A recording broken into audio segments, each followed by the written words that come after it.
Narito na ang mahalagang balita mula sa PNA Headlines. Pinuri ni Pangulong Ferdinand R. Marcos Jr. ang Asian Development Bank o ADB at ang papel nito sa kaunlaran ng Pilipinas. Sinabi ito ng Pangulo sa kanyang pagkikipagpulong kay outgoing ADB President Masatsugu Asakawa sa Malacanang ngayong araw. Pinasalamatan ni Marcos ang ADB sa tulong na ipinaabot nito sa Pilipinas lalo na sa pagbangon ng bansa mula sa COVID-19 pandemic. Pinuri din ng Pangulo ang pinansyal at teknikal na suporta ng ADB sa mga foreign assisted projects sa bansa. Nagpayag ang Pangulo ng pagnanais na paigtingin ang ugnayan ng Pilipinas at ADB.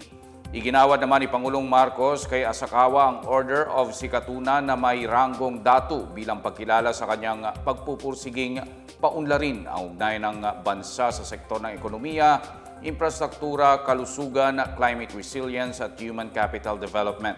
Nanungkulan si Asakawa bilang ADB President sa loob ng 5 taon mula noong ika-17 ng Enero 2020. Gusto munang pag-aralan ni Pangulong Ferdinand R. Marcos Jr. ang bagong bersyon ng panukalang Prevention of Adolescent Pregnancy Act bago pagdesisyonan ang pagtuturo ng sexualidad sa kabataan.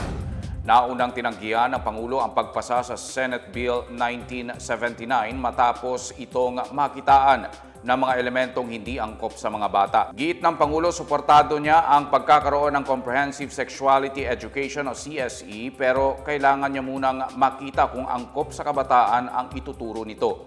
Sa naunang panayam, binatikos ng Pangulo ang ilang laman ng Senate Bill 1979 tulad ng pag-alis sa pahintulot ng magulang, pagtuturo ng gawaing sexual sa mga bata at pagpapasubok sa iba't ibang uri ng kasarian.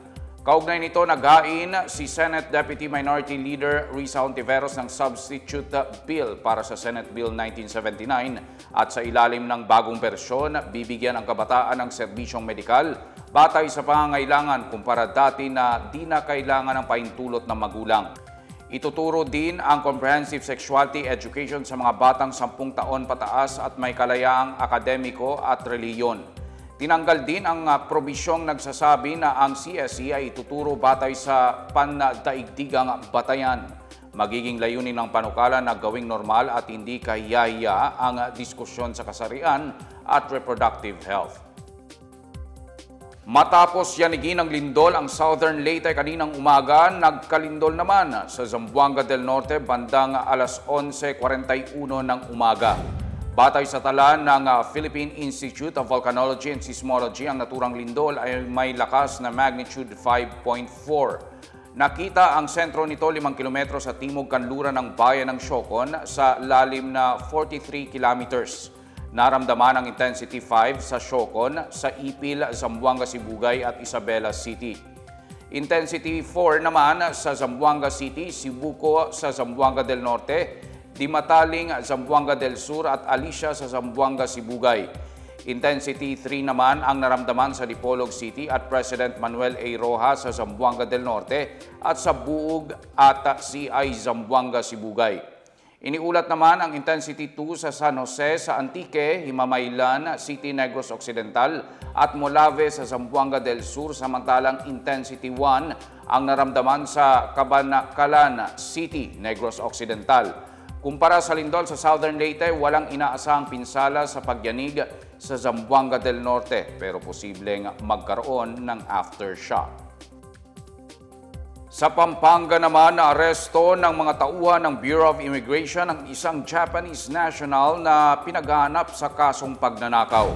Kinilala ang suspect bilang si Tsukiya Yuhei, 28 anyos, at naaresto si Yuhei noong Lunes sa Fields Avenue sa Barangay Balibago, Angeles City.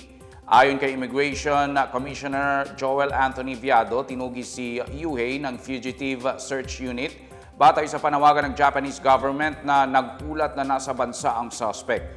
Inahanap si Yuhei ng mga otoridad sa bisa ng arrest warrant na inilabas ng Tokyo Summary Court noong Oktubre 2022 sa kasong pagnanakaw. Napag-alam ang modus ng suspect at ang mga kasabwat nito na magpanggap na pulis at kunin ang mga ATM cards ng mga biktimang iniimbestigahan umano nila. Nakuha nila ang mahigit 8 ATM cards na pinag-withdrawhan ng tinatayang 724,000 yen o mahigit 271,000 pesos.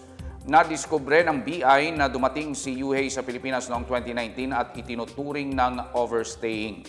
Nakakulong ang suspect sa Camp Bagong Diwa sa Taguig habang inihahanda ang pag-deport sa kanya.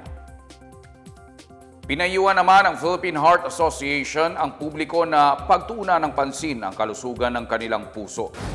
Ayon kay PHA Director and Advocacy Chair Avenilo Aventura Jr., nangunguna pa rin ang sakit sa puso sa mga problemang pangkalusugan sa buong bansa. Sa tala ng Philippine Statistics Authority mula Enero hanggang Abril 2024, 20% nito o mahigit 30,800 Pinoy ang namatay sa ischemic heart disease. Ayon pa kay Aventura, makakatulong na gawing New Year's resolution ang mabuhay ng malusog at malayo sa sakit lalo na sa puso. Mababawasan naman ang tsansang magkasakit sa puso sa pamamagitan ng tamang pagkain, regular na ehersisyo at aktibidad, sapat na oras ng tulog at pagtigil sa paninigarilyo at vape at pag-inom ng alak.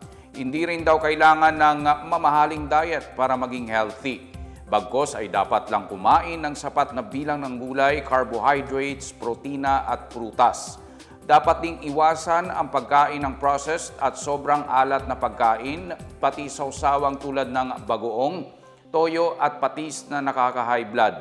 Payo pa ni Aventura, makabubuting makuha ang suporta ng pamilya, mga kaibigan at iba pang makakasuporta sa pagsunod sa New Year's resolution. At yan ang pinakabago at pinakamahalagang balita sa mga oras na ito, hatid sa inyo ng PNA Headlines. Para sa iba pang mga balita at impormasyon, bisitahin lamang ang aming webpage, pna.gov.ph o ang aming Facebook at X account na Philippine News Agency. Ipinapalabas din ang PNA Headlines sa Facebook page ng serbisyo. Mapapanood din ang PNA Headlines sa pamamagitan ng link sa website ng News and Information Bureau, sa ilalim ng PNA News at sa YouTube account ng Philippine News Agency. Ako po si Wilnard Barcelona. Ito ang PNA Headlines na gati ng mga balitang nagbubuklod sa bagong Pilipinas.